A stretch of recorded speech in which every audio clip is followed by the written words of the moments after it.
reduction in childbirth and parenting.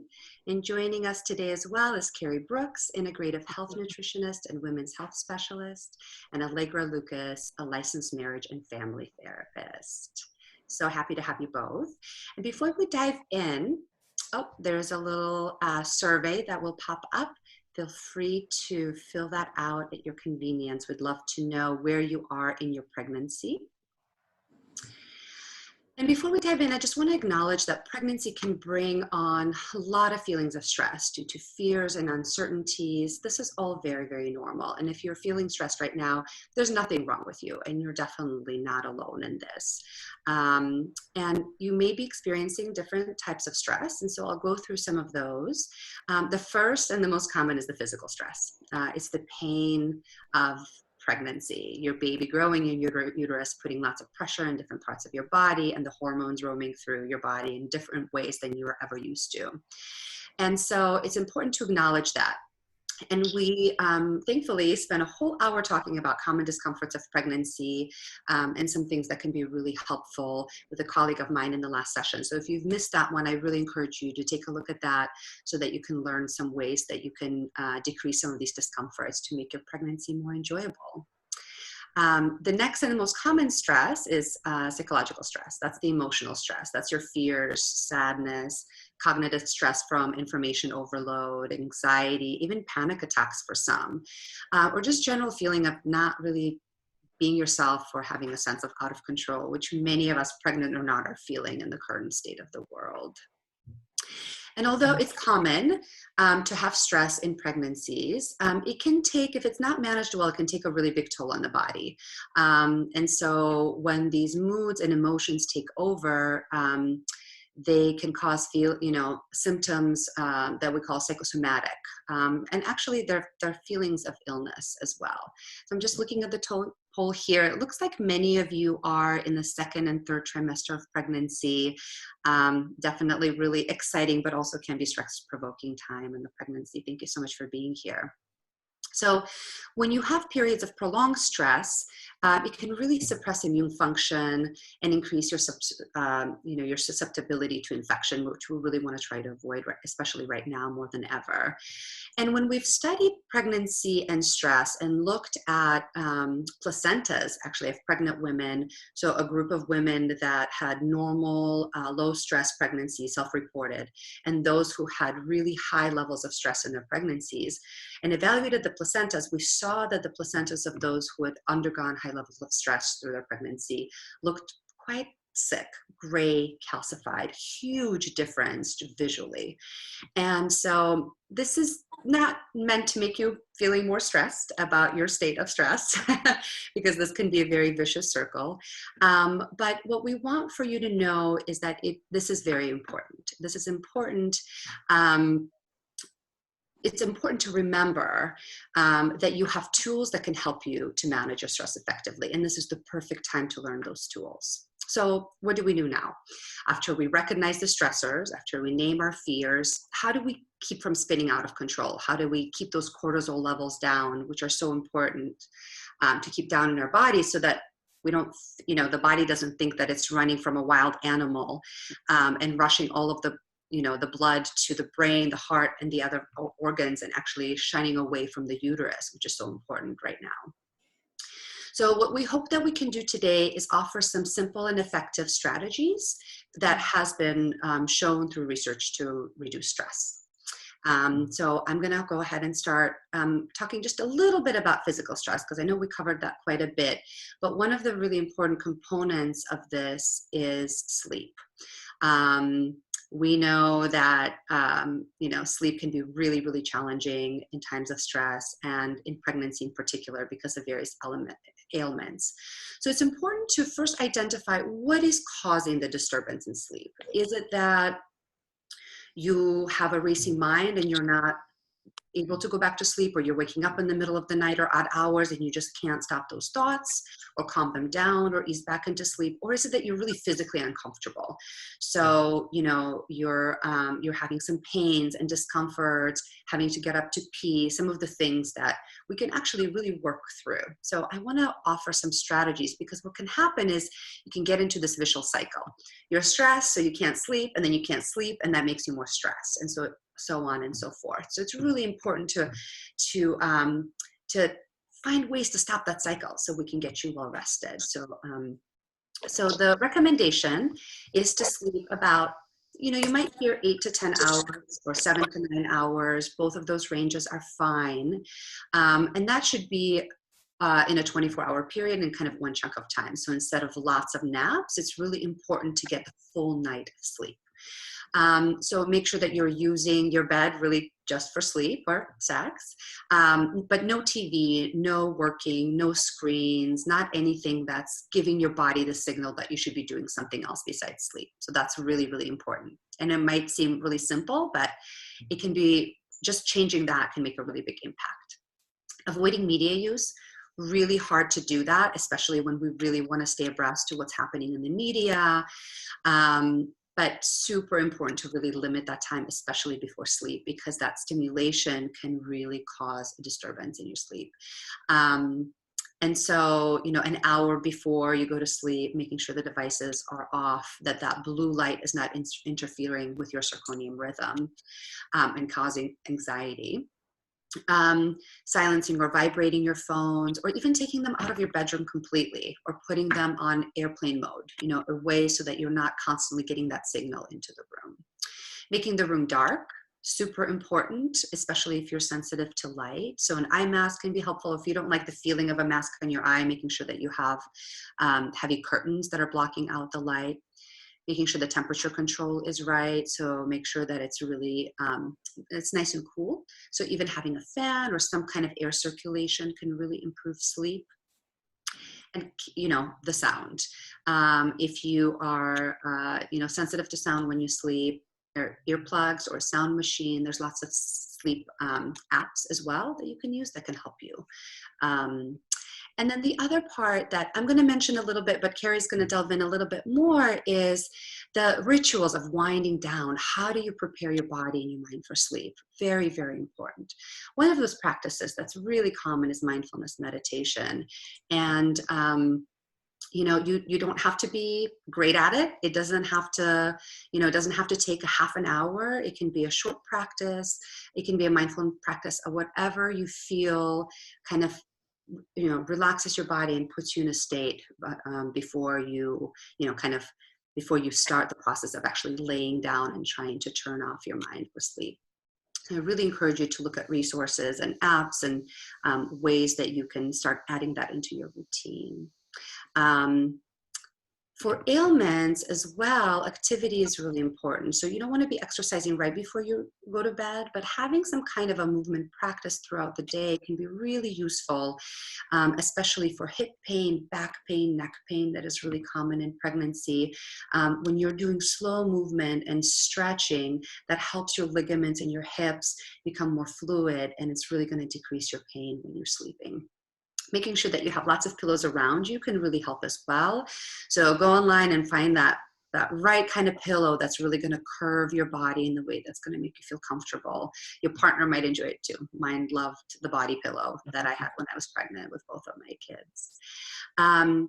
Making sure it's on the same line with the physical ailments. If heartburn is what's keeping you up, making sure that you're not lying down right away after you eat, and avoiding some of those foods. And that we cover quite a bit in the last few sessions as well. So if you've kind of forgotten or feel like you need a little refresher, please take a listen again, because there's some really great strategies for decreasing those ailments as well.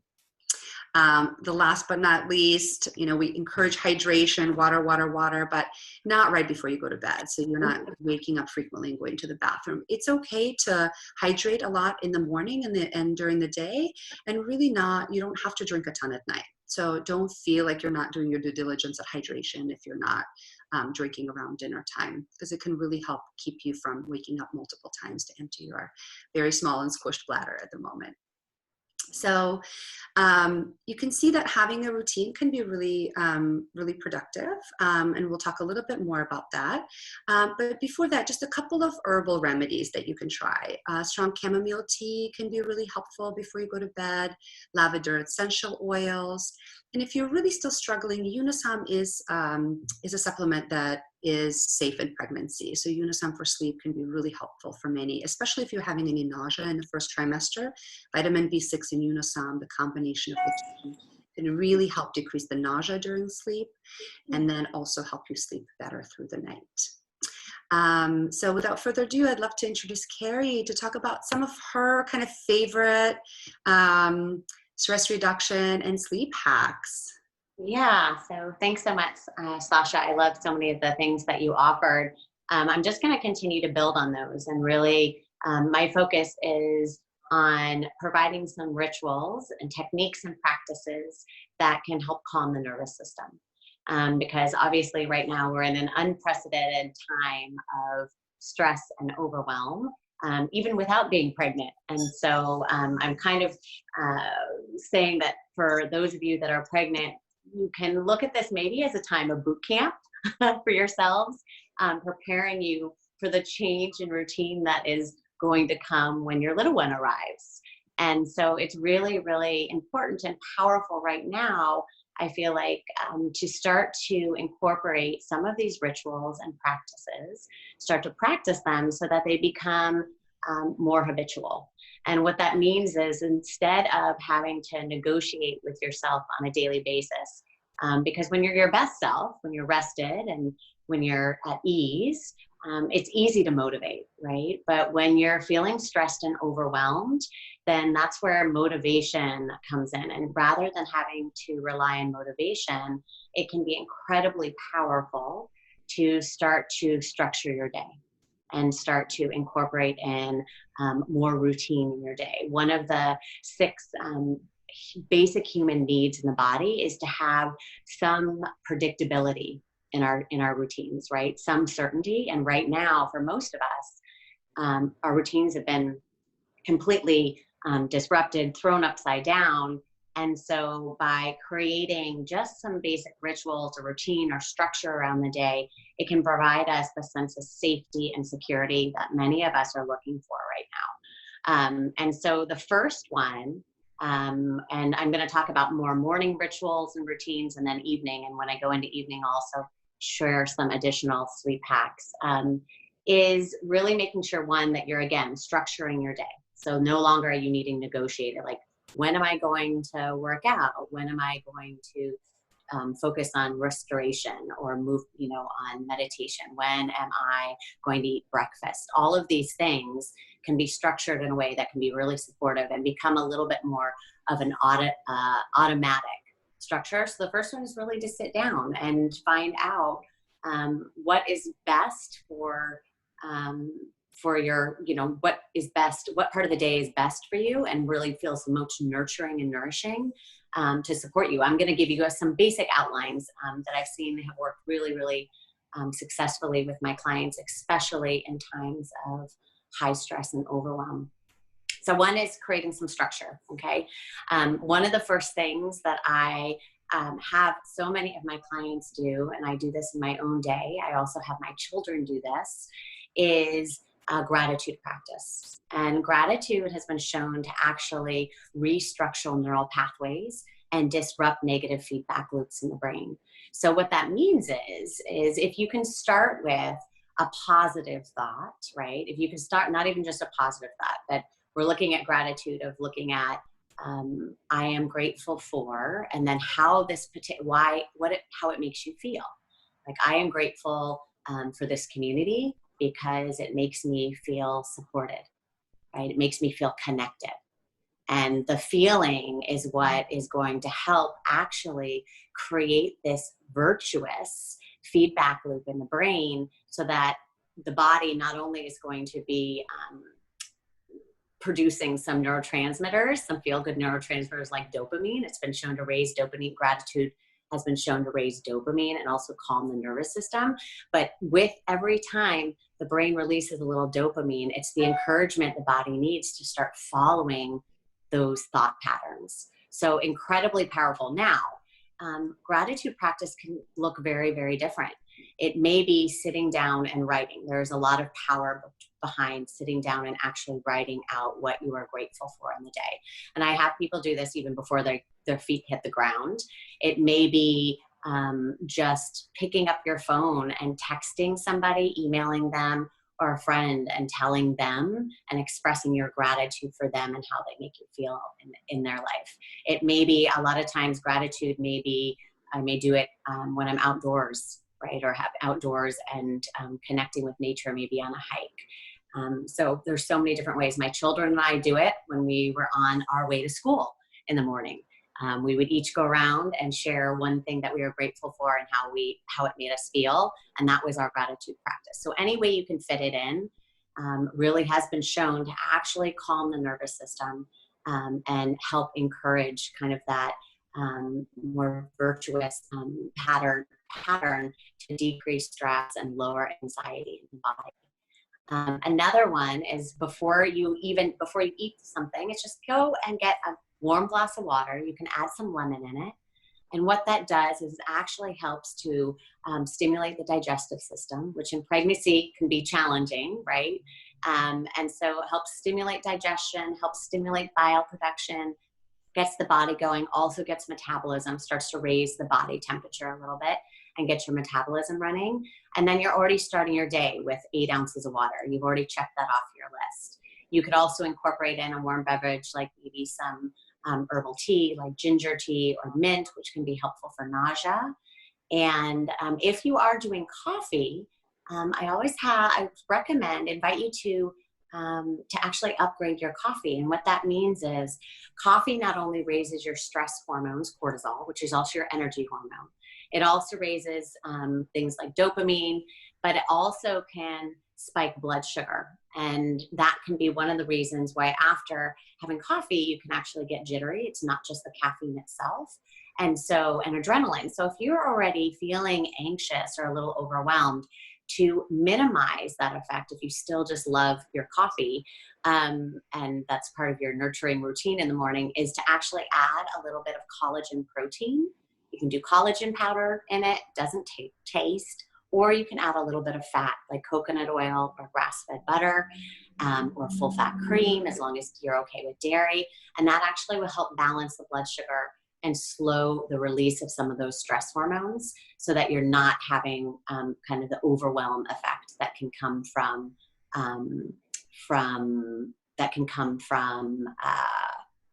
caffeine or coffee. So that would be another one.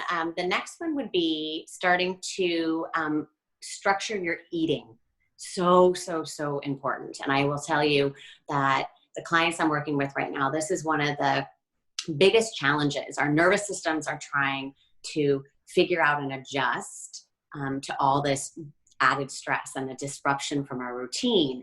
And and eating in a very structured way, or actually scheduling your meals. So getting up out of bed and eating breakfast within an hour helps to balance your blood sugar, raises the blood sugar so that you're not having these fluctuations. It has been shown in research, the more blood sugar dysregulation you have, the more it can interfere with your circadian rhythm and your sleep-wake cycle.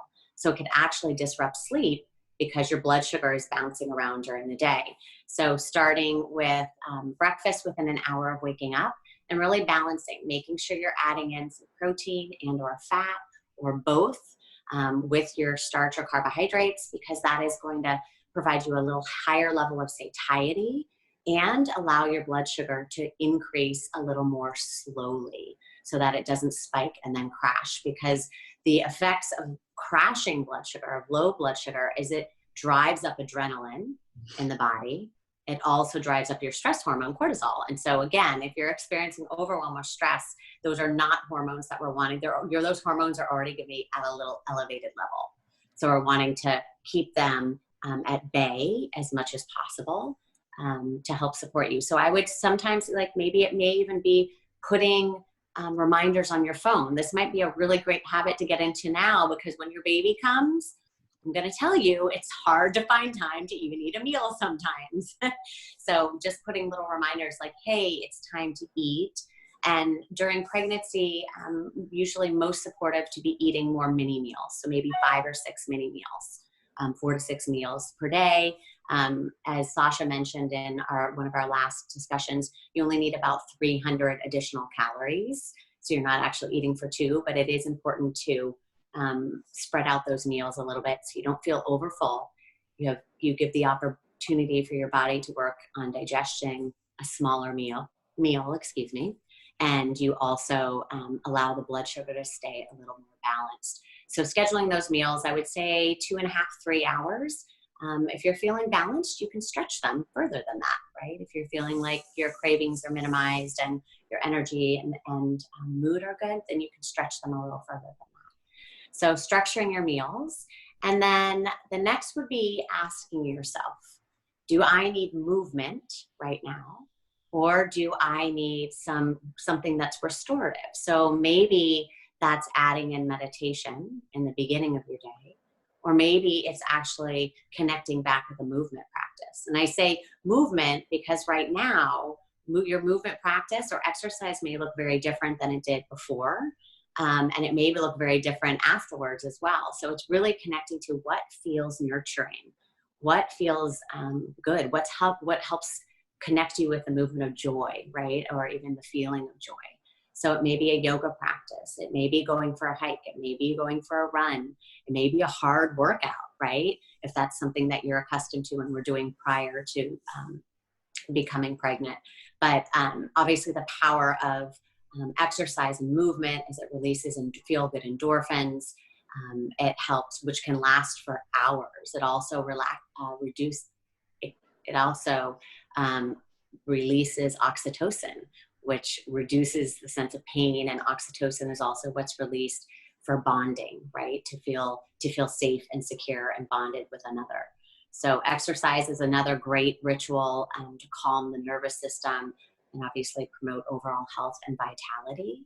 And then another ritual in the morning that's really important, especially if you've been struggling with sleep or low energy, is getting out into natural sunlight and getting outside, getting outdoors as early as you can to see, maybe even when the sun's coming up.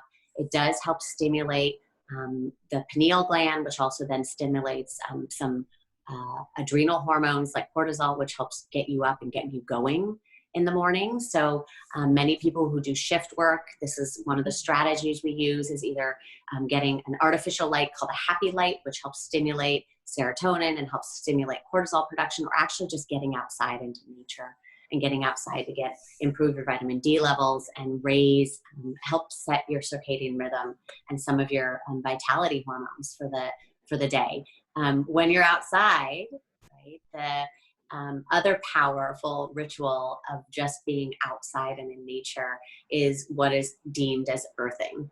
It used to just be called spending time in nature. Now we have this fancy term called earthing, and really all it is, but there's a tremendous amount of science behind it, is that the frequency that the earth actually provides negatively charged electrons to our body. It clears out the static, it clears out and harmonizes our physiology, and has been shown to reduce pain and inflammation, has been shown to improve sleep just by putting your feet or your body on the earth.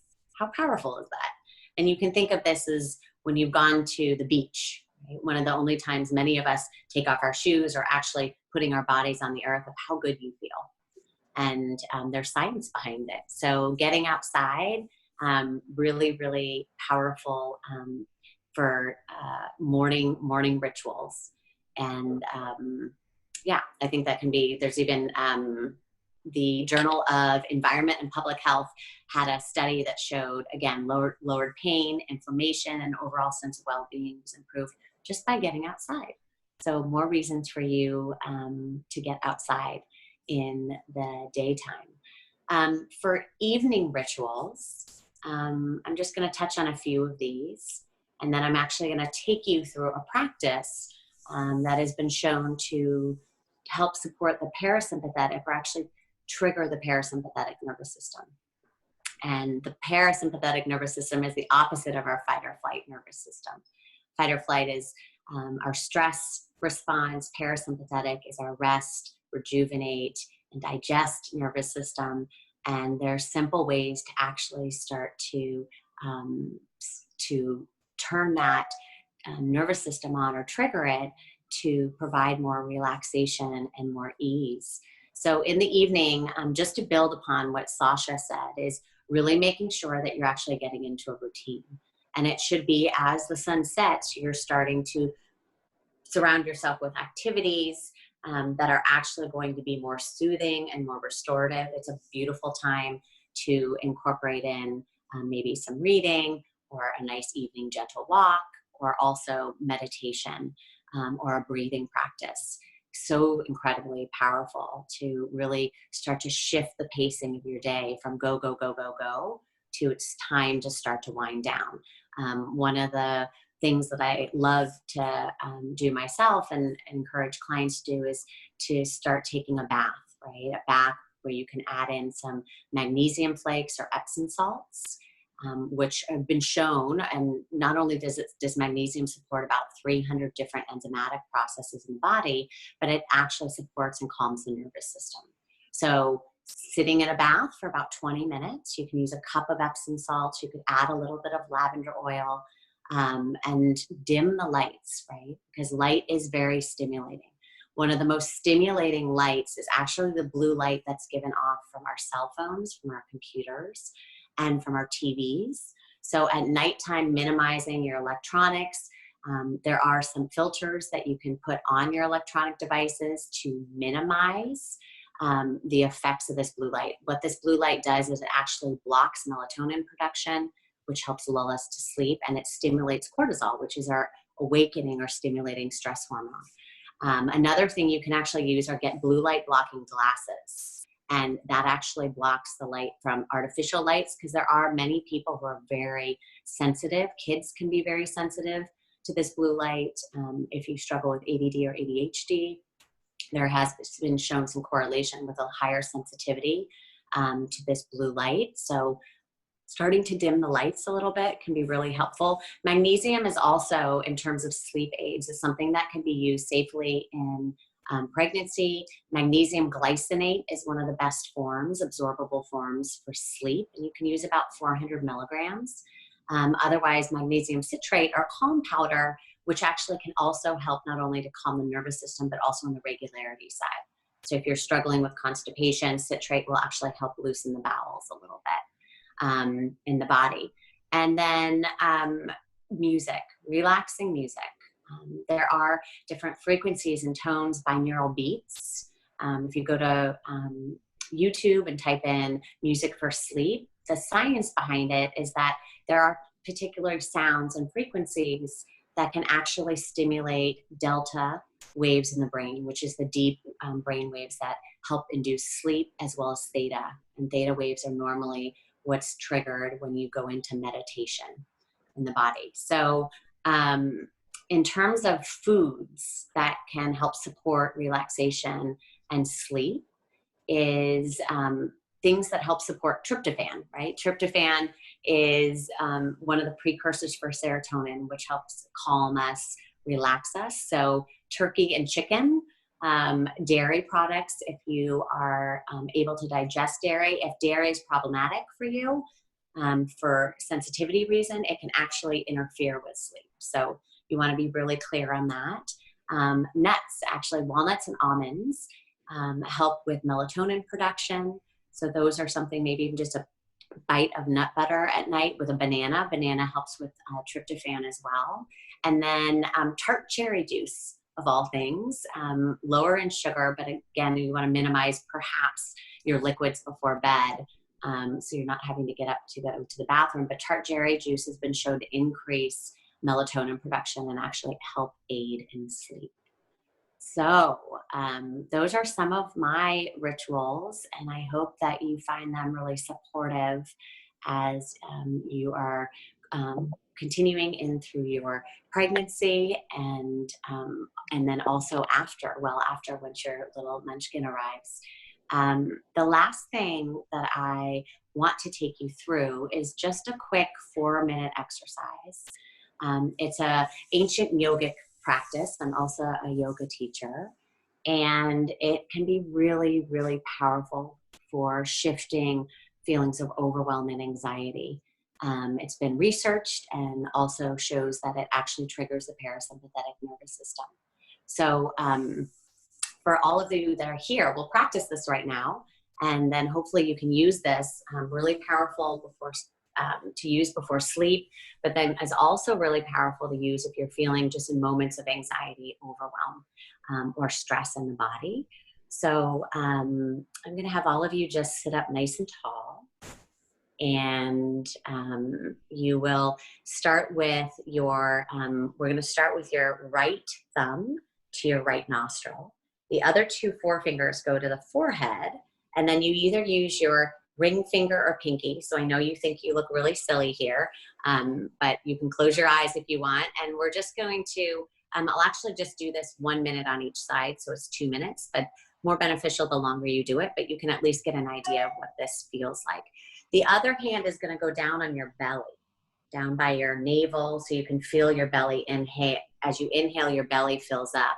And as you exhale, the belly draws back towards the spine. So let's do that without even with the nostrils. Take a deep inhale in through both nostrils. Feel your belly expand and your heart, your chest rise. And then as you exhale, feel the belly draw back towards the spine. Good. Take a deep inhale in. And then a long exhale out. Now you could do this seated. You could do it lying down. It's wherever you're comfortable. We'll start with the right thumb on the right nostril. You're going to block the right nostril. Take a deep inhale in through the left nostril.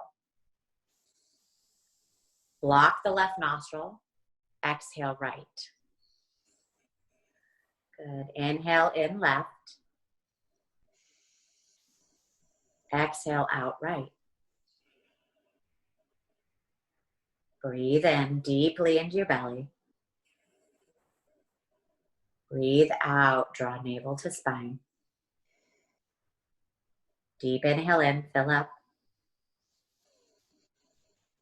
Exhale out. Draw navel to spine. Full inhale. Long exhale. Breathe in. And breathe out. Deep inhale. Long exhale. This time, breathe in both nostrils. Retain and hold for a moment at the top. And then exhale. Good. Keep your eyes closed. We'll go to the other side. So you'll bring your left thumb to your left nostril. Take a deep inhale in. Long exhale out. Deep inhale in through the right nostril. Block the right, exhale left. Inhale in. Exhale out. Breathe in, fill up the belly. Feel the belly expand. And exhale, navel to spine. Breathe in. Breathe out. Inhale. And exhale. 2 more breaths. Breathe in. Breathe out. Fill up the belly. And then empty. Breathe in through both nostrils. Pause, retain at the top. And then exhale out. Just keep your eyes closed and observe. Just witness and feel. See if you can feel a shift, even in just a few minutes. More peace, more calm, and more ease. Gently flutter your eyes open.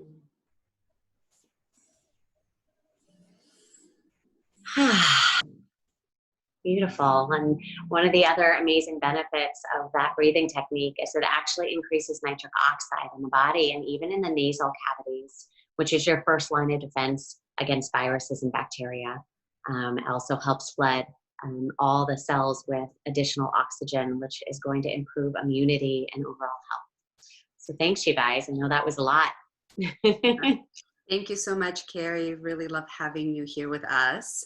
That was nice. That actually, I was a little anxious about being here with all of you on this webinar, and that really brought my kind of everything down really nicely. I would love to, before I continue, just want to encourage you, if you have any questions as we continue to talk, please put them in the Q&A. We'll try to answer as many as we can at the end of the session. And if we are not able to, there will be an FAQ that will come out afterwards with the recording. So we will try to answer as much as we can for you in either here in the session or in the written form. And so without further ado, I'd like to introduce Allegra Lucas, who's going to give us some more insight on some other ways that we can cope with some psychological stress that can arise. Hello, all you mamas out there. I'm Allegra Lucas, a psychotherapist and a mama of a 2-year-old, just about. You can see my belly in the back there, the cast. So I'm really excited to share with you all of my thoughts about stress reduction. I think there's been so many great suggestions. Thank you so much, Carrie. And I really want to focus on our mental hygiene today. My go-to with my clients who come in really stressed out is to encourage meditation practice. This can be any type of meditation that works for you. It can be a transcendental meditation where you have a mantra and you repeat it to yourself.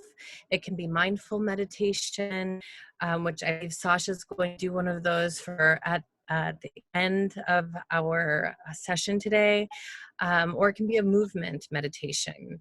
There are also a number of apps that I find really useful for my clients. Calm is a great app that you can download the first 10 sessions for free.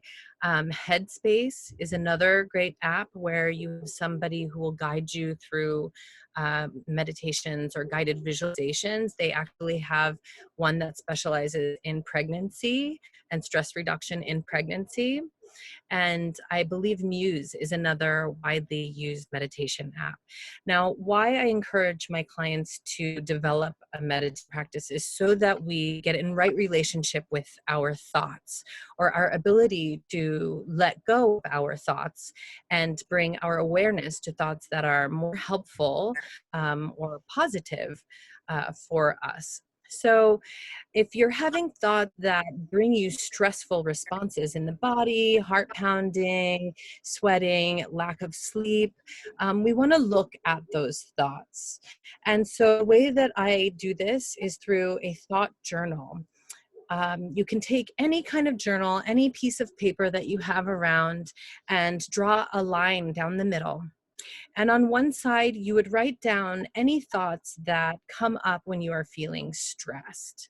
And so right now, we're in this global pandemic. There are many reasons, things that are outside of our control that are contributing to these stressful feelings. So you would, on one side, write down those stressful thoughts. And part of the writing down of the thoughts is to externalize them, to get them out of your head and to get them on paper. They're much smaller once they are on paper. And we can then begin to challenge those thoughts.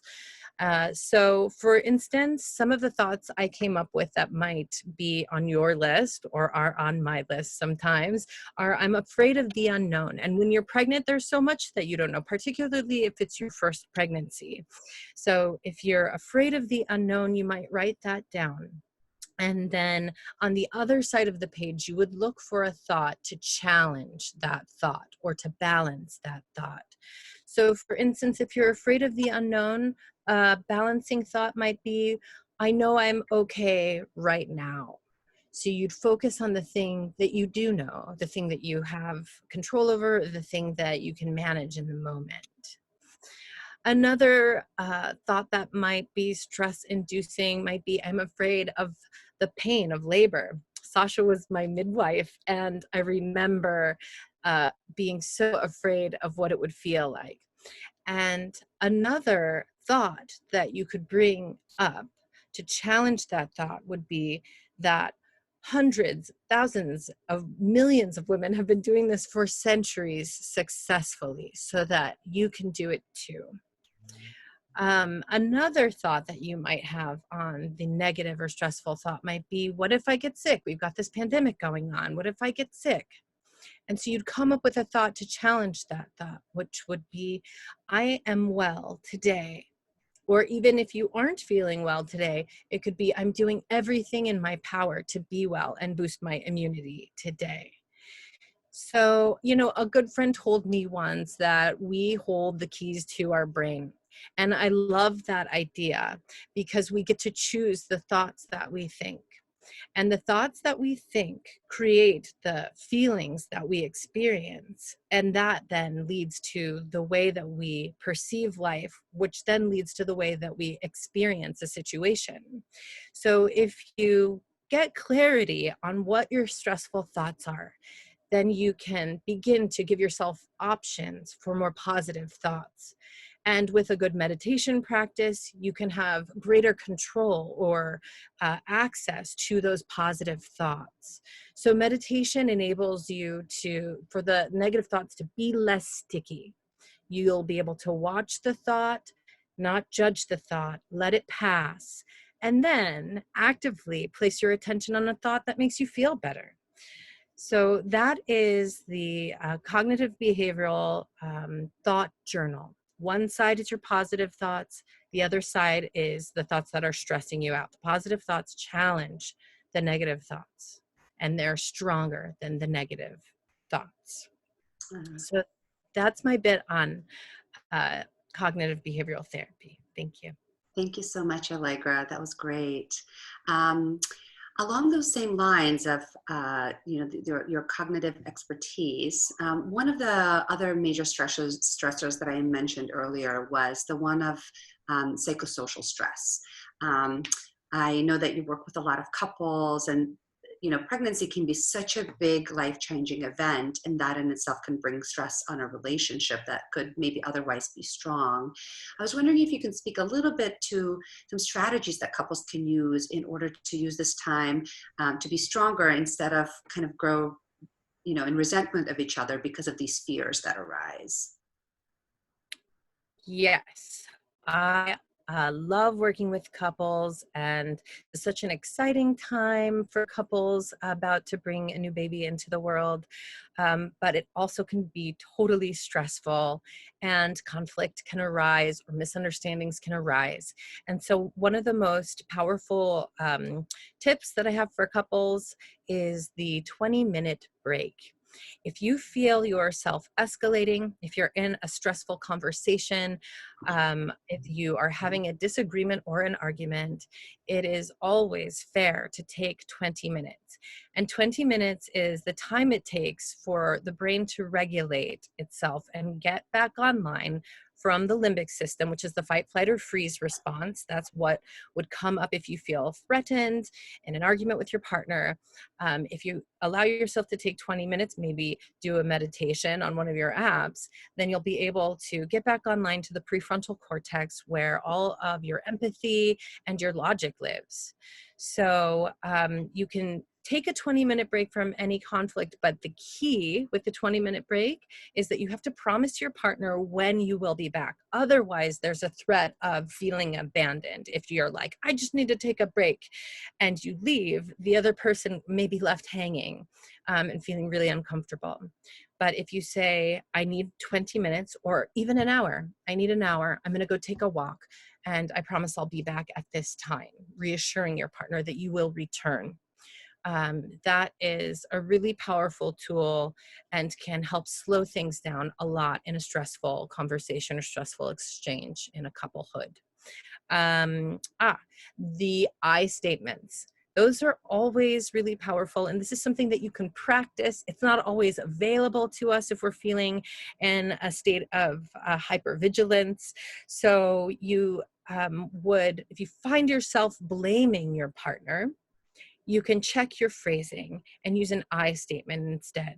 Instead of, you did this to me, it might sound something like, when you did this, I felt angry, sad, misunderstood, alone. And those are some of the vulnerable emotions that live underneath some of the reactive responses that we have in conflicts or tense arguments with our partners.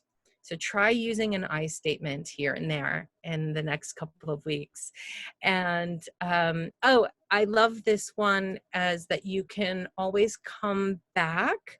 So even if you make a mistake, I think it's really important that even and especially now that we give each other the benefit of the doubt, and to make our forgiveness more accessible and to act with generosity towards our partners. So if a mean thing was said, or if something was slammed down or a door was slammed, you can always go back and apologize and say that you didn't mean it, and talk about what was really happening underneath the anger, which is oftentimes fear. Which is oftentimes fear of those unknown factors or things that are out of our control. So if you move towards your partner with vulnerability, then you may have access for repair a lot quicker and a lot easier in this context. So those are some good tips. Oh, I have one more. Another one is touch. Touch is a great way to de-escalate any kind of conflict with a couple, even if it's a touch on a hand or a touch on the shoulder. And to speak to something that Carrie said, it releases dopamine and oxytocin. And these things will allow us to open our heart-centered response and forgiveness a lot easier. So be touching your partners, a lot of foot rubs during pregnancy, back rubs, and mamas, don't forget to love and touch your partners who are not pregnant as well. So those are my tips for couples. Thank you so much, Allegra. I really appreciate all your beautiful insight. We have a little bit of time left here, and I'd like to conclude with a short meditation practice. I hope that you can participate with me. And so take a moment, if you can, just to get comfortable in your, whatever you're sitting on, whether you're on a couch or a chair, wherever you are, and just, feel the contact of your body with your seat, and gently close your eyes. By taking the time to practice in this way, you're giving yourself the opportunity to slow down and take time away from the automatic mode, the mode of constant doing, and allowing yourself to experience a different way, a way of being. And so if you sit here, as you sit here with your eyes closed, just be in the sensation that your body is in, allowing to just your head to tilt ever so gently towards your chest. Allow for an openness in the back of the neck and the shoulders to drop away from the ears. Keeping your posture dignified, yet balanced, still but not too rigid. And now bringing your focus and intention to the sensation of breathing in the belly. Feeling the belly gently rising on the in-breath and releasing on the out-breath. Riding the waves of the breath. Not trying to do anything special with it or get anywhere. In fact, letting go of trying completely and surrendering to the breath.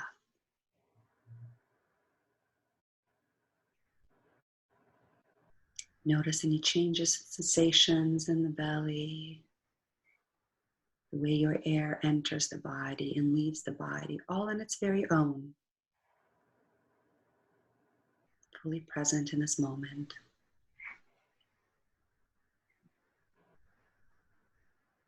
However you're breathing is just fine. Moment by moment, taking care of itself.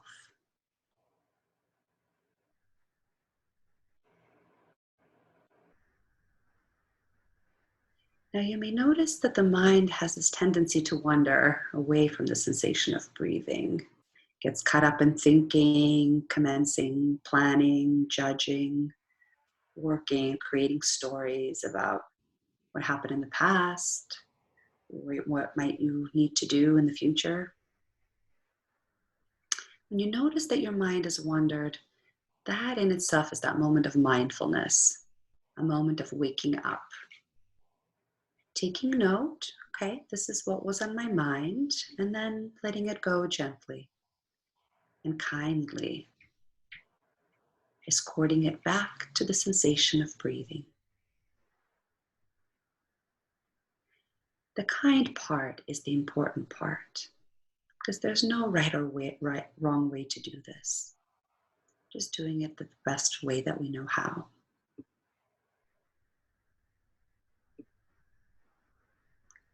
And now I'd like to invite you to bring your hand to your heart. You can keep your eyes closed when you do this. And if this doesn't feel right to you, you can leave your hand on your lap or wherever it is. And I'm going to ask you to repeat a few phrases in silence to yourself. This is part of an ancient Tibetan meditation called love and kindness meditation.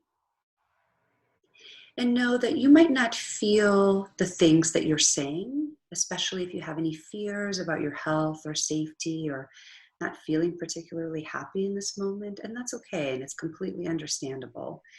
But the idea is by repeating these words, you're creating an intention for yourself and sending that intention outwards as well. So repeat the following in silence to yourself. May I be safe. May I be happy. May I be healthy in body and mind. May I live in ease and in peace.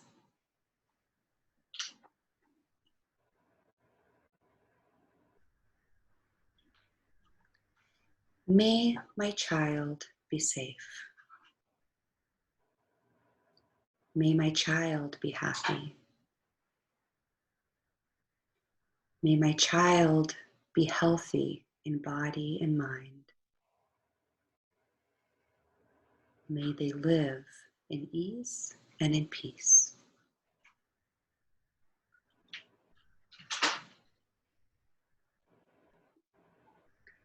And finally, may we all be safe. May we all be happy. May we all be healthy of body and mind.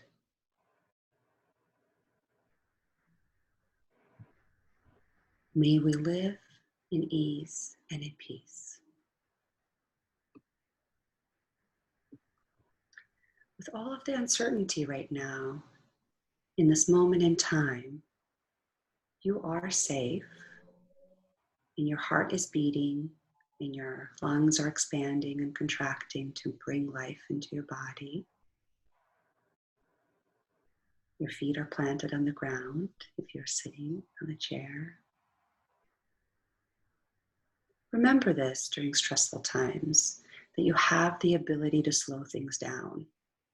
Your mind does not have to get the best of you. You can sit in a quiet and comfortable place. You can come back to the breath and the safety of the present moment. You can use your breath as your anchor. And this will serve you in not just navigating through your pregnancy, but when you face the contractions of labor, just like the contractions of life, and as you learn to care for the well-being of another little human being. And now let's focus on one more breath. Really fill your lungs with air in the inhalation and release and soften your whole body letting all of that stress release on the exhalation. And then slowly start to wiggle your fingers and your toes and gently open your eyes when you're ready. Thank you all so much for joining today. I'm going to see here if we have any questions. And there's just one that I see right now, and I encourage you to write some more. Let's see, maybe there's some in the Q&A here. Yeah. So talking about sleep, talking about teas, chamomile is definitely tea that is recommended in pregnancy. I can also send a list of other herbal supplements that are safe in pregnancy that can help in aiding of sleep. I will send that out with a video or an email so that you have that for your reference. But chamomile definitely is okay. And then there's one question for Carrie, and it's about the 4-minute breathing exercise. And it's talking, the question is, does the 4-minute breathing exercise differ in effect to alternate nostrils breathing in through the right, out the left, and then left to the right? Yeah, great question. I'm really glad because normally I do mention something about this. So thank you so much for bringing that question up. Breathing in through the left side or out through the left side is more of triggering more of a parasympathetic response. It's more of a relaxation response versus breathing in through the right. On the right nostril is a little bit more about cognition focus. So if you are ending and wanting more relaxation, I would be ending on the left side of the body. And it's, again, really powerful. I know there was another question about what happens if you wake up in the middle of the night and can't get back to sleep. And meditation, music, but also this breathing exercise has been found to be extraordinarily helpful with a lot of my clients that suffer from insomnia.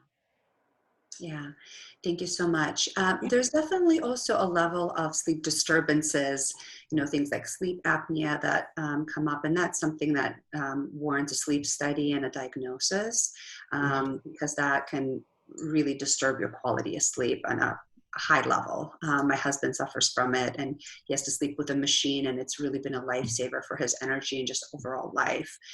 So I encourage you, if you're continuing to struggle with sleep, and then also if the sleep becomes part of also another symptom of maybe having some more signs of depression and anxiety, sleep is one of those things that can be part of the diagnosis criteria for more severe depression. And so definitely reach out to your healthcare provider so that you can think about other strategies and sometimes even consider medication for when this becomes more severe.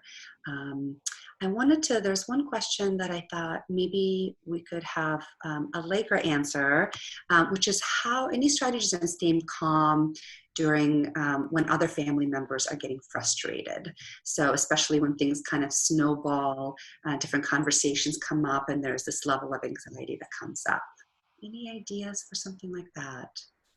Yes, I definitely think that the 20-minute break, even though I applied it to couples and the talk would apply to any conflict at the dinner table with a family member, you can always take a time out. You could take a break. And you don't have to necessarily engage when you're feeling hyper aroused. I would rather suggest that you'd go away, take time to calm yourself down, then re-engage when your nervous system has regulated itself. Mm-hmm. So, and you can use meditation in those moments of pause. Mm-hmm. Great. Thank you so much. Lots of really great questions. Let me see if there's maybe one more. Positions for sleep. So sleeping on the back is not contraindicated in pregnancy. It's a common misconception. There's definitely some awareness that you need to have, however. So in the first and second trimester, while you're still able to comfortably be on your back and not feel shortness of breath, nauseous, dizzy, you are not causing any harm to the baby during that time. The reason that the recommendation later on in the pregnancy is to sleep on your side, left side or right side, it doesn't matter, neither one is not better than the other really, is that you are trying to avoid suppressing the interior vena cava, and that is your major blood vessel. And if that is compressed, that can decrease the blood flow to the baby. But oftentimes what will happen, so let's say you're in your third trimester and you intentionally sleep on your left side, and all of a sudden you wake up and you're on your back. If you're feeling well, your baby is doing just fine. So you haven't done any kind of damage. So when you start to feel uncomfortable being on your back and having symptoms, that's the time for you to start sleeping on your side. So I hope that that was helpful. We have a few other really great questions, but in the interest of time, we'll take our time in answering them in an FAQ that will come out with this video. We're also going to have another session tomorrow with one of our midwives. You get a little break from seeing my face. I know I've been involved in a lot of these at the beginning. You're going to get to meet other midwives in the practice. They're going to offer great tools and induction of labor, on what to expect in your labor course. We're going to involve some of the labor nurses in those conversations as well. We'll have a talk on breastfeeding, and lots of other great topics to come after the series is done. We're going to have another one because we've had such great response. So thank you again so much for joining. Thank you to Allegra and Carrie. All of the best to all of you in your pregnancies. Stay tuned for more. Bye. Thank you. Thanks, you guys. Bye. Bye.